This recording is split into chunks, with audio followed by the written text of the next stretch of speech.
Hello friends, welcome back to your UPSC. Today we are going to start with a new concept in economic geography, that is industrial location theory. So let's get started. Theory that we have is Cistaller central place theory. Now, Cistaller was a German geographer and he developed this theory in 1933. Okay, so this theory is fully based on his German experience. Okay, and this theory, it focuses its attention on explanatory framework of spatial and functional arrangement in space of tertiary and service sector. Okay, so it basically deals with tertiary and service sector. So this whole theory, it deals with the service sector. Now before starting with this theory, we will first understand some important economic concept. This is our demand curve. Okay, so this is our demand and this is distance. Now demand is maximum near the point of production. Okay, so near the point of production we have maximum demand, and this demand will keep on decreasing as we keep on increasing or as we will move away from the area of production. Okay, so this is our demand curve, and this whole is distance decay mechanism. Okay, because with distance our demand, it decreases. Okay, so this whole is similar concept. Okay, this is our P is our production point. This axis, that is y-axis, it shows us the demand, while x-axis, it denotes us the distance. Now here we will look into the volume of production. Okay, now if we have to look at the area of production, we will form a circle by this distance. Okay, so by using this distance as a diameter, we will form a circular path. Okay, so in every point of production we will see that there will be a circular area of demand where the volume of production can, or the production can be served, or the production is used to serve this particular area. Okay, now this is our area served by the production from the point of production P. Okay, now here we will have circular region that is served. So for a particular point of production, we will have this particular region that is in circular form, and this particular region is served. Now after this we will see that there are different point of production. Okay, so like this point of production, we will have different point of production, and all these points of production, they are located at equal distances.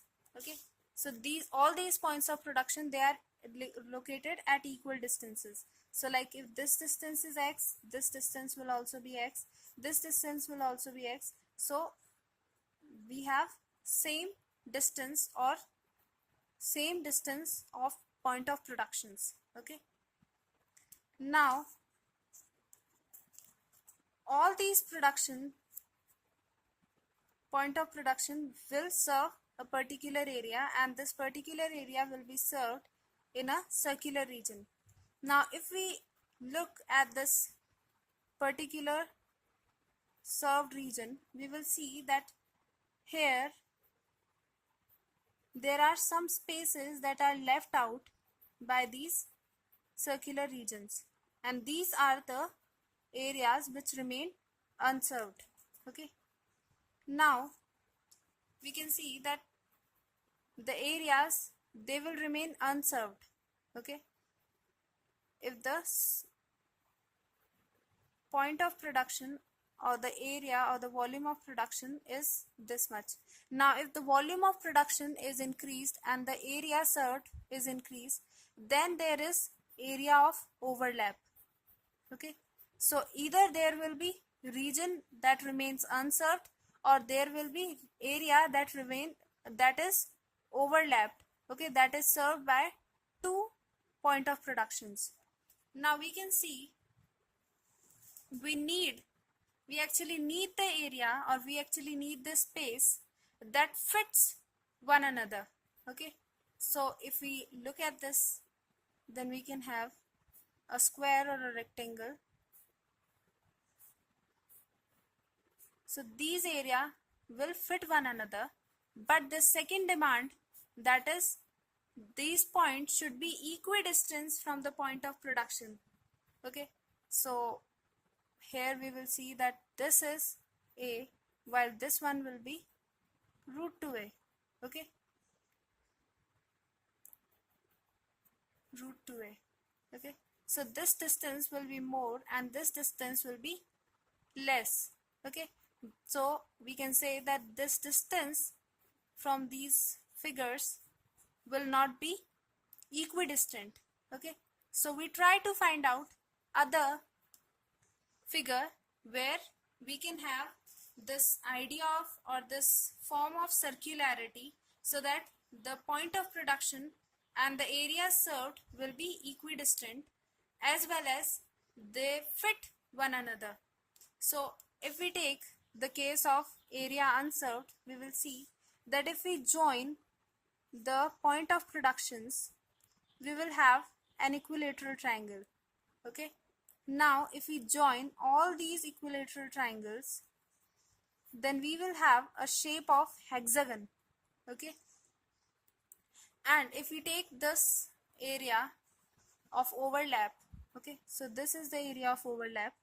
Now if we divide this area of overlap half among both these sides, okay, so we will have a straight line, and if we join all these straight line, then we will have a area of, or a figure of hexagon. Okay, so in both these cases we are having a hexagon, and the hexagon can best serve both these demands. Okay, so hexagon can best serve both these demands. Along with it, we can see that we will not have any space that is left unserved, and we can see that the points, they are almost equidistant. Okay, so all the points, they are almost equidistant from one another. So the area served will be equidistant, so it is following the path of, or following the form of circularity. Okay, the best example we can say that we have beehive. So in beehive we can see that they are having a hexagonal shape. These cells are of hexagonal shape, so that the maximum honey can be stored in the cells. Okay, so the maximum honey can be stored in the cells. So that is why we used this hexagonal shape, so that each and every area will be served equally. Okay, now as we have understood the concept of hexagon shape, now we will look into the theory, or the Cistaller center place theory. So the assumptions that were made by Cistaller, they are: first is the space is unbound, limitless and isotropic. Okay, so this is a flat area which is unlimited. Okay, next is population and resources, they are evenly distributed. All the settlements, they are equidistant from each other, and there is distance decay mechanism that is followed, like with the distance demand of the product will decrease eventually. Okay, and next is there is perfect competition amongst the sellers, because the sellers, they are bound for profit maximization. Now all the consumers are having same income and same shopping behavior. Like if I use auto car, then all the other people will be using auto car. Okay, so this is same shopping behavior. Okay, now all the customers, they have same demands of goods and services. Like if one house required 2 packs of milk, then all the houses will require 2 packs of milk, and they will have similar purchasing power, and the product that will be sold is same. Okay, now the consumer, they will always visit the nearest center place. Okay, this was the next assumption, that the consumers, they will always visit the nearest central place, so that their whatever the demand their demand is, the demand of the consumer is, that can be fulfilled by the function of that central place. Next is because consumer will visit the nearest central place, so that there will be minimum distance traveled. Okay, next is no provider, okay, no seller will be able to earn excess profitability. Okay, so this case is obvious, because the demand will be same, the purchasing power will be same, income will be same, and shopping behavior will be same.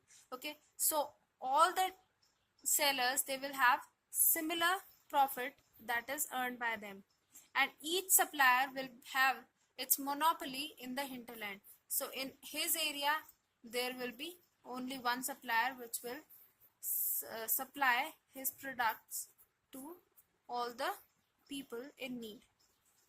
Now there are some key terms which we have to learn.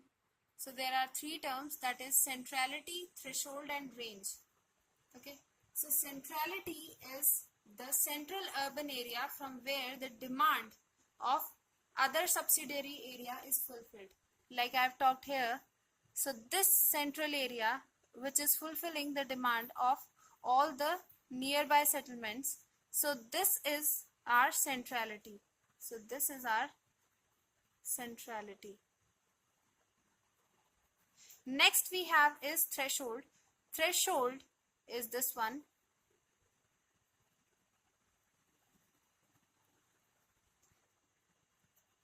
Okay, so threshold is the minimum market size that is required for industry to continue production.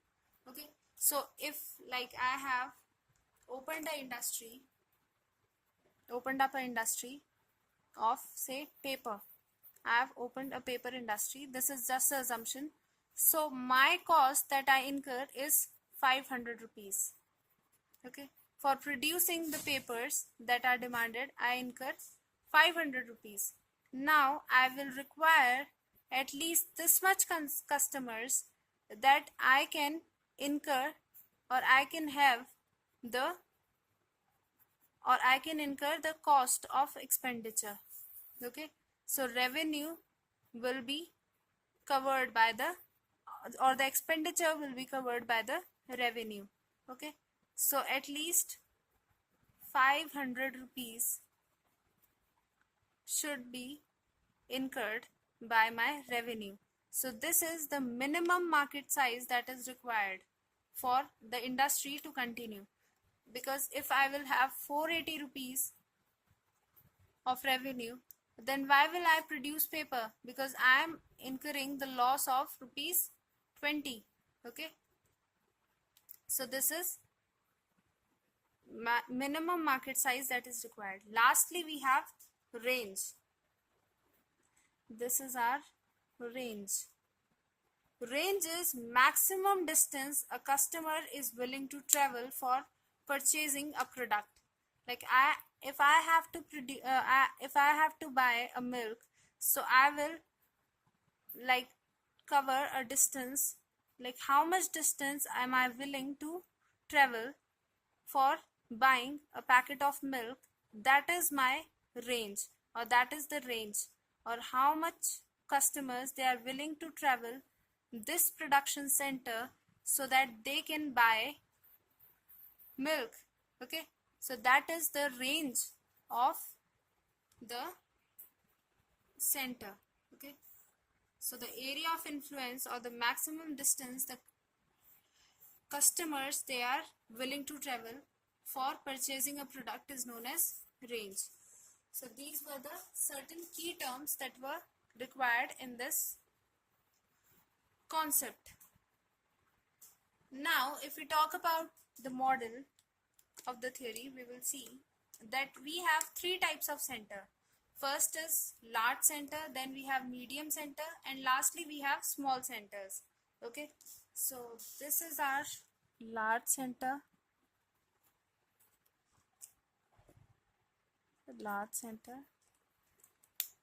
then we have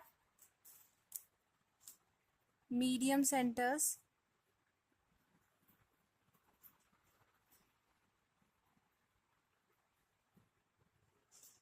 and lastly we will have small centers.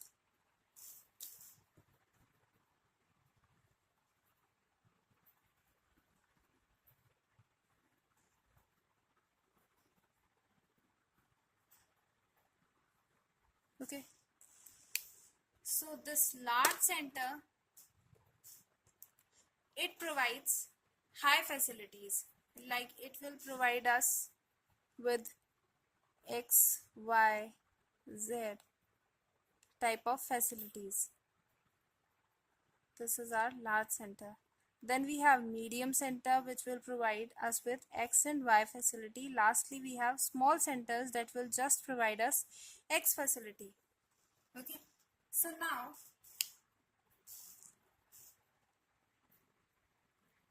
if I want to travel, or I want X facility, and a person wants X facility and he is living in this village, or we can say in this small area or small center, then he will not move anywhere. While if the person is willing to have Y facility and he is living in this area, then he will either move to medium center or he will either move to large center. Okay, now we can see that the large centers, they provide their facilities to small centers as well as to medium centers, while medium centers they provide their facilities to small centers. Okay, so when the small center, or the person from small center, he is willing to incur, or he is willing to have Y facility, then he will have choice to move either to M, or to medium center, or to large center.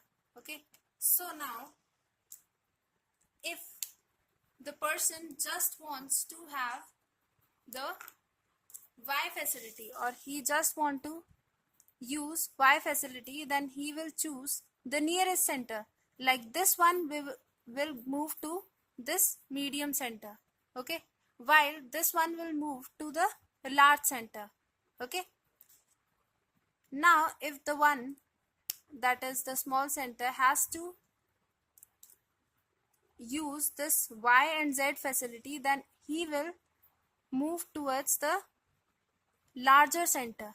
Okay, so now all these things, they are resolved, or all this market problem and transportation problem, they are settled by the K value. Okay, so for understanding this whole phenomena, we have to understand the K value. Okay, K value is basically the total number of commodity that can be served by one higher order function. Okay, so one higher order function, the number of commodities that he can serve is what is calculated in the k value. Okay, or we can say the proportion of multiple of services that can be served by higher order function. Okay, so the medium center, he can serve x and y function or x and y services. Okay, so the person from S area will move to medium area or medium center only if he requires y service. Okay, because this area does not provide Z service. Okay, so for using Z service, the person from smaller center will have to move towards large center. So K value is basically the total number of commodities or the proportion of multiple of services that can be served by a higher order function. Okay, now we will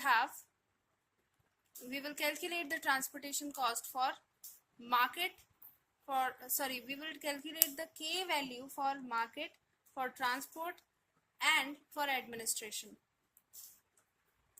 So first we will look into the market. Okay, now we can see here the location of the settlements is at the edges. Okay, so settlement, they are located at the edges. Okay, so here we have settlement and this is our central area. Okay, so this central area, it is fully fulfilled by this main center, while these areas, they are 1/3 fulfilled. Okay, their services, 1/3 services are fulfilled by this center. Okay, because they are at the edge, so they are having, some of the services are provided by this center. Okay, if we take for example this one, then some of the services are provided by this center, other services are provided by this center, and other services are provided by this center. Okay, so 1, 2 and 3 centers are providing its services. So if we talk about this center is providing this point only 1/3 service. Okay, so we have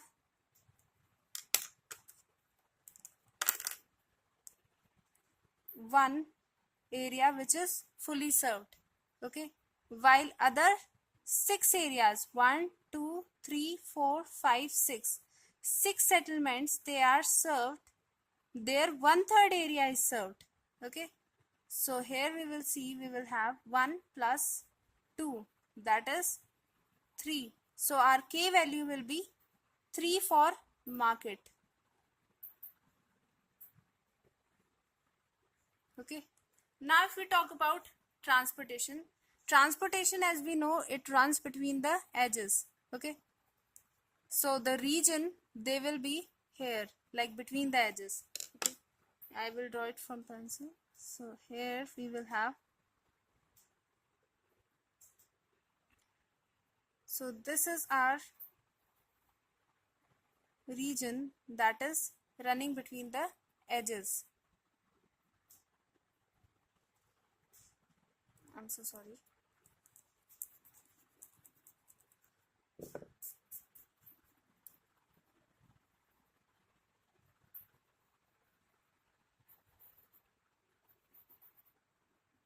So like this, the area is running between the edges.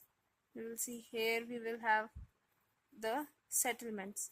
So here we will have the settlements which are running between the edges. Okay,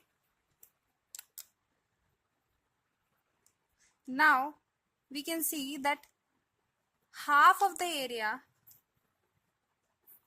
if we talk about this point, then we will have the hexagon like this.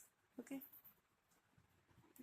now half of the area is served by this center, while half of this area is served by another larger center.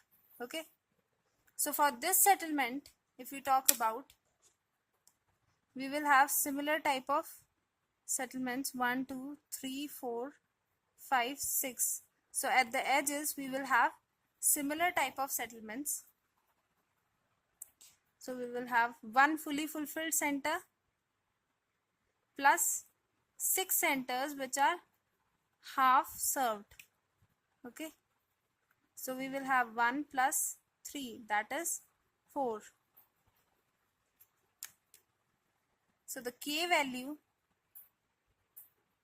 for transportation is 4. Now at last we have administration. Administration, we will see here the settlements, all the settlements, they are inside.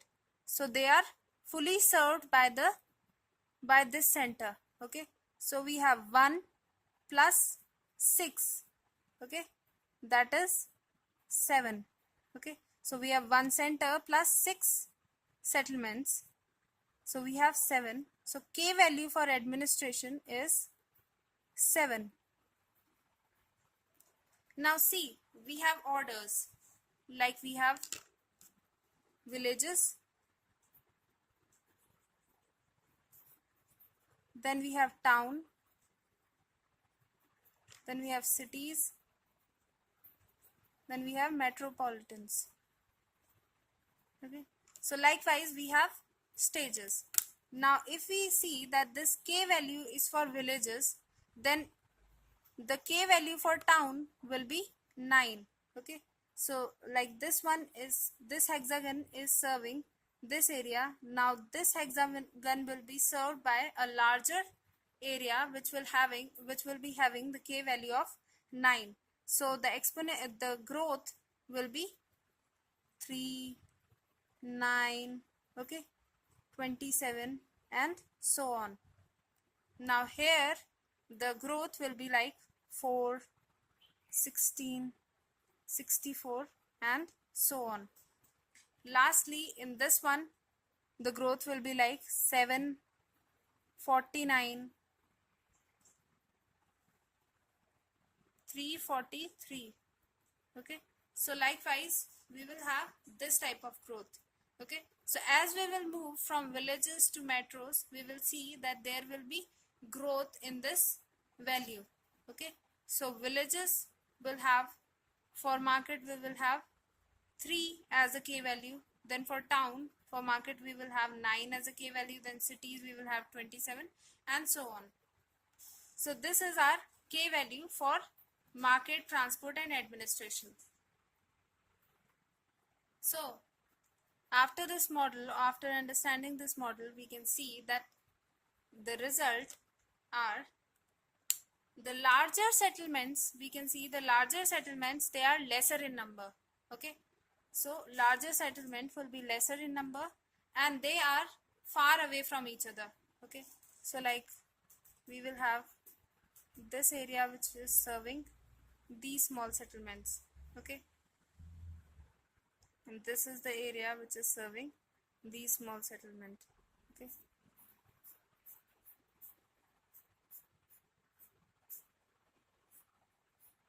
then we will have this one, then we will have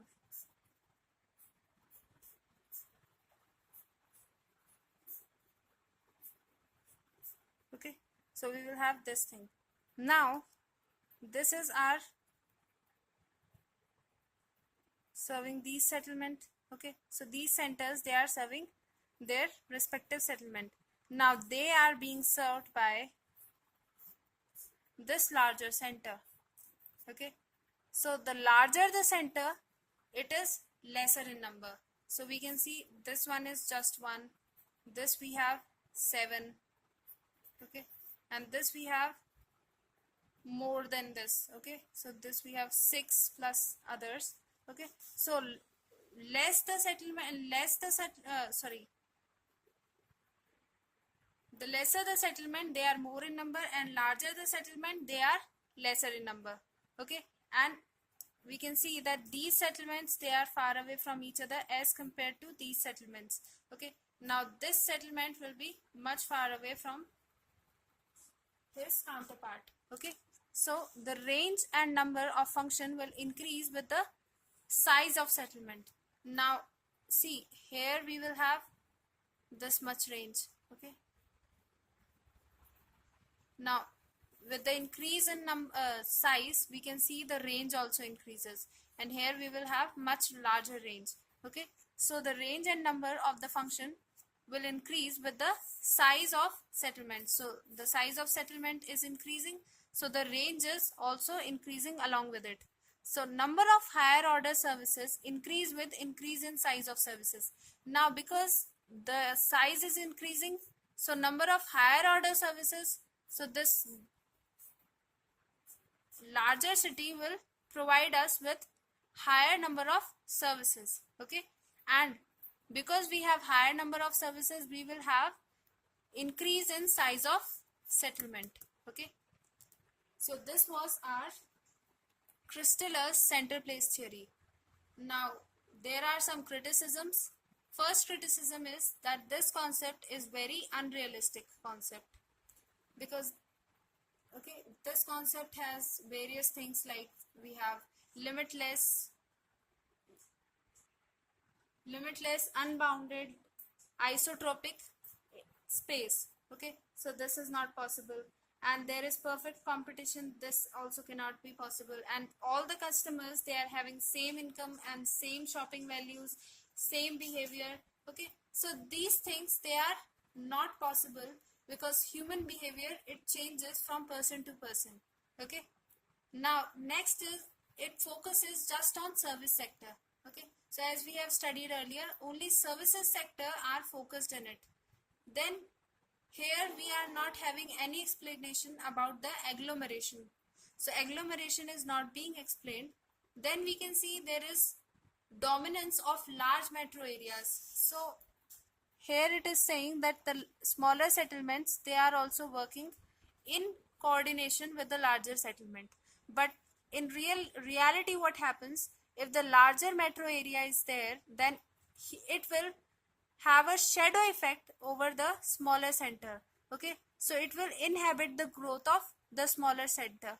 So that is why, so this concept is known as shadow effect. So he did not look into the concept, or he neglected the concept of shadow effect. Lastly, all the assumptions, they are criticized by the scholars, because all these assumptions, they are very unrealistic. So this was Cistaller's central place theory. Now after Cistaller's central place theory, we have Losch theory of profit maximization. Losch was actually a German economist who provided his first approach in 1940s. Okay, so this Losch, he was a great critique of Cistaller's theory, and he laid stress on the size and shape of market area, and he mostly focused on demand. And because of that, he talked about heavy industries, and he conceived an environment of monopolistic competition. Okay, so these are some of his assumptions. Now along with these, he also assumed that there is an isotropic flat and uniform area all around. The supply is constant and the demand tends to equilibrate with the price of product. Okay, so if the demand is more, if the price is more, then the demand will become less. Okay, so the demand will be according to the price. Okay, so if we increase the price, then the demand will decrease. Okay, so that was his assumption.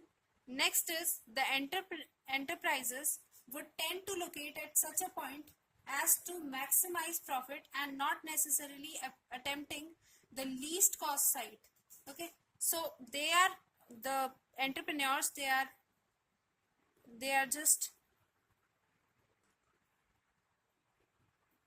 just focusing on locating the industry in such an area where they can maximize the profit.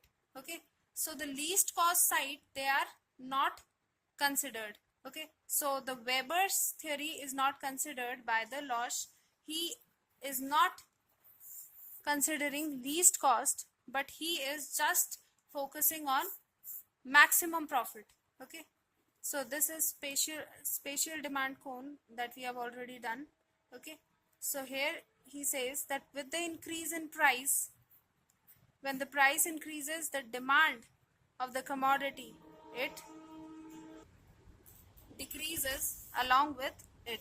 Okay, so this is our quantity demand and this is our price. So if the price will increase, then the demand of the commodity will decrease eventually. Okay, now the price and the demand, if we take this area as a diameter, then we can form a circular area. Okay, the circular area is the market boundary or market area boundary.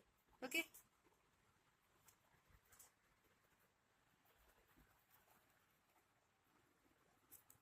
now these are the circular area. Okay, now these circular area, they are, or we can say this production point, it is serving this area. Okay, now after few time we can see there are many areas, they are evolved amongst these areas. Okay, there are many industries that are evolved along with these industries. Now these industries, they grow in size. Okay, so after they grow in size, we can see there are some areas that are remained unserved. Now when they further grow in size, we can see that there is an area of overlap where the services are overlapping, where two industries, they are providing services to the settlement. So for resolving this problem, Losch used same concept as that of Cistaller, that is hexagonal concept. So he also used hexagonal concept so that the area, no area will remain unserved and the center will be equidistant to all the settlements. Okay, now if we compare the K value under Losch, so the Losch, he ignored the idea of Cistaller and he said that there can be n number of K values that are possible. Okay, so ranging from 3 to 21, there can be n number of K values that are possible, and he rejected the Cristaller's uniform sphere influence. Okay, so Cistaller gave the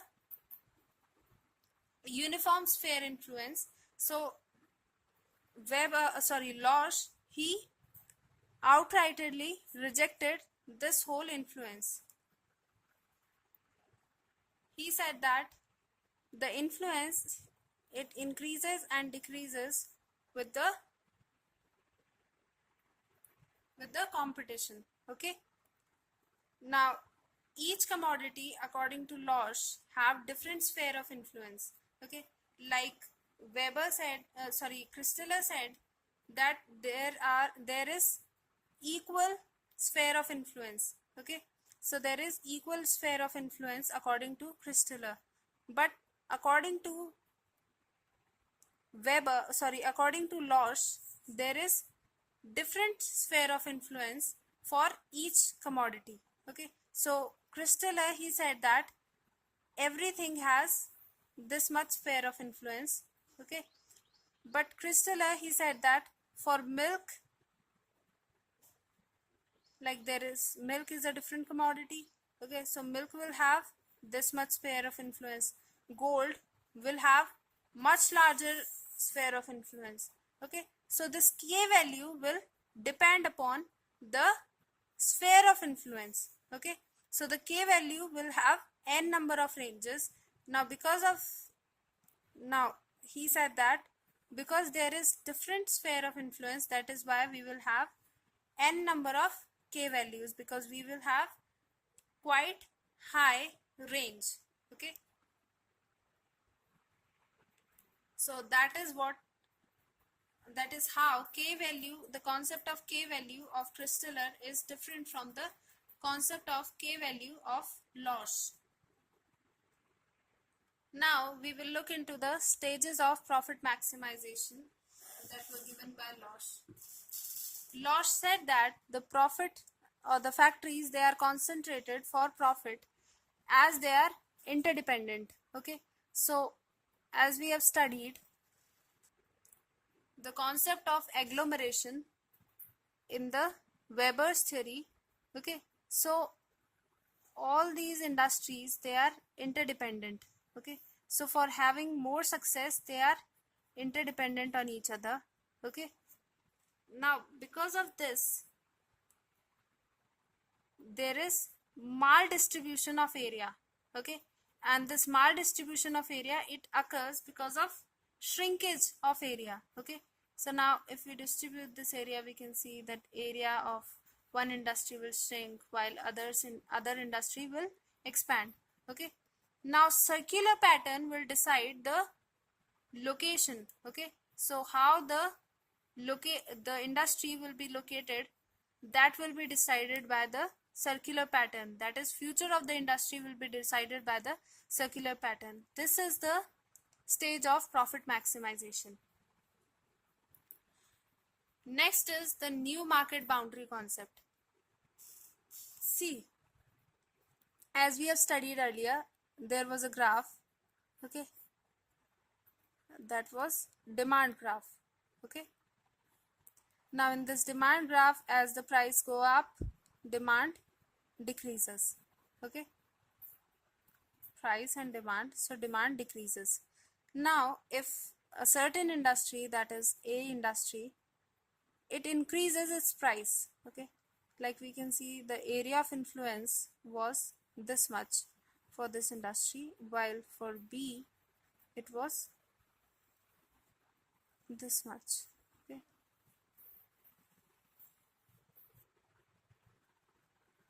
For B it was this much. Now because this industry, this A industry, it has increased the price, okay, so the demand will decrease, so the demand will decrease, okay, so demand will come till here. Now the demand will decrease. Now we can see the new area will be like somewhat like this. This is area of influence of A, while this is the area of influence of B, okay. Now because this much area will remain unserved, that is why due to the shrinkage of the area of industry A, the area of industry B will increase, okay. So now this is the new boundary of industry B, okay. So there will be new boundary that will be formed, okay. So the boundary of industry A will shrink while the boundary of industry B will increase due to increase in price of the commodity by A. So this was the concept of new market boundary. Lastly, we will look into the development. See, in development what happens, the concept of Losch is opposite of Cistaller, okay. So according to Losch, the development always starts from bottom, okay, that is the smaller area, okay. So the development will start from the smaller area, okay. Now this was the development, it started from the smaller area. Now to best serve, we used the hexagonal market site, okay. So circular site was removed and a hexagonal concept was introduced. Now we can see for different area there was different hexagon, so there was after some time a nest of hexagon that was formed, okay.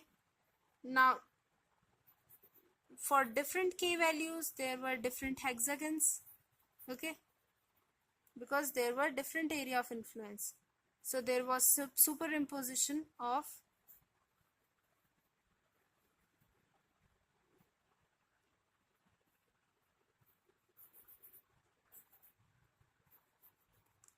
what am I doing,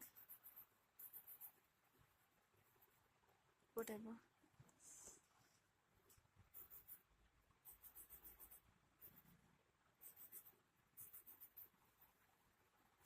Okay, so there is,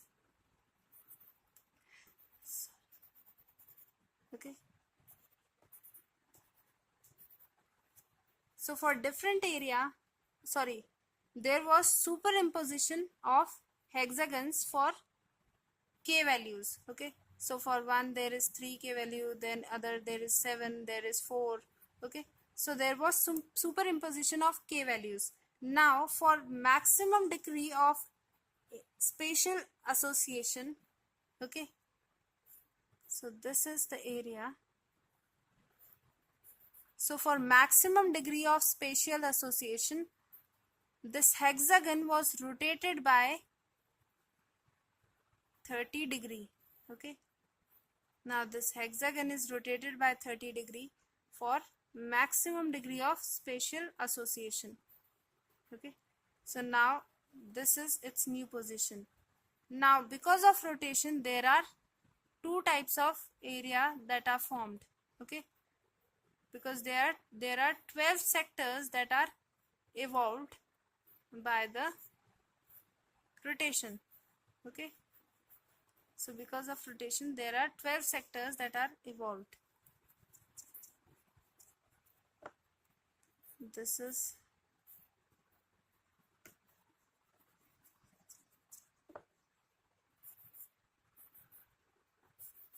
one hexagon. Okay, this is another hexagon. Now here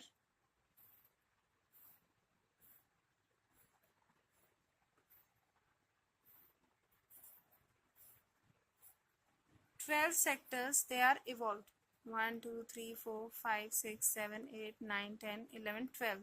Okay, so 12 sectors are evolved, and these 12 sectors they are divided into rich and poor sectors alternatively. Okay, so we have 6 rich sectors while we have 6 poor sectors.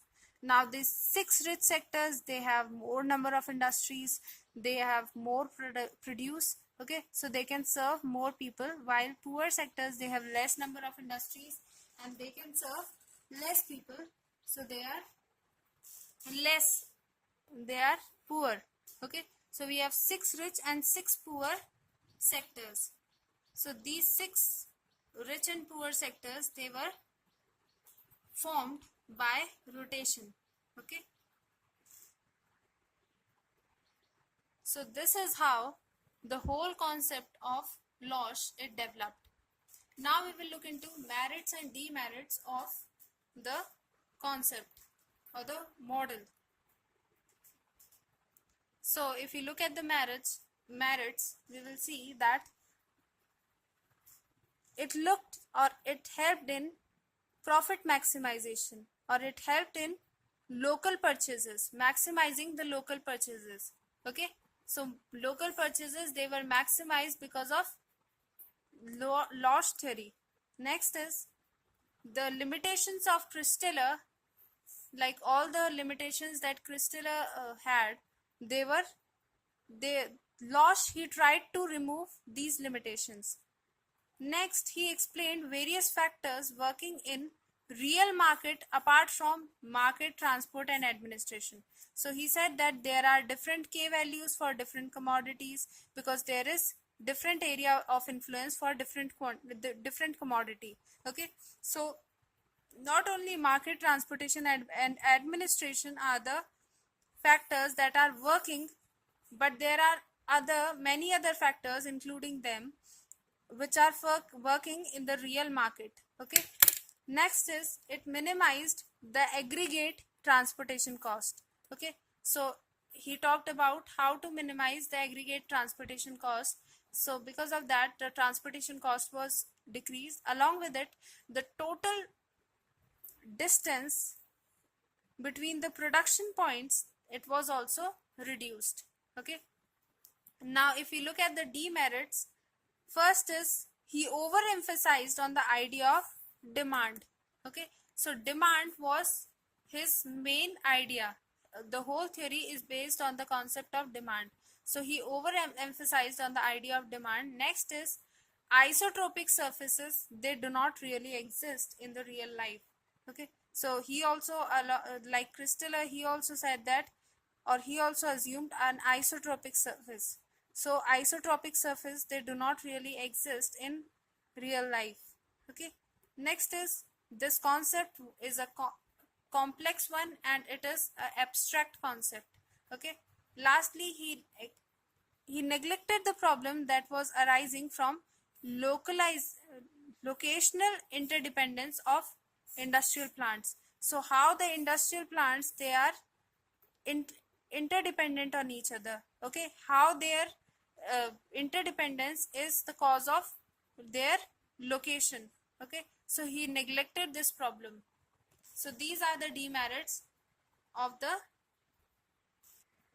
Losch theory of profit maximization. And with this, we come to the end of our lecture. So that was all for today, guys. I hope you enjoyed today's lecture.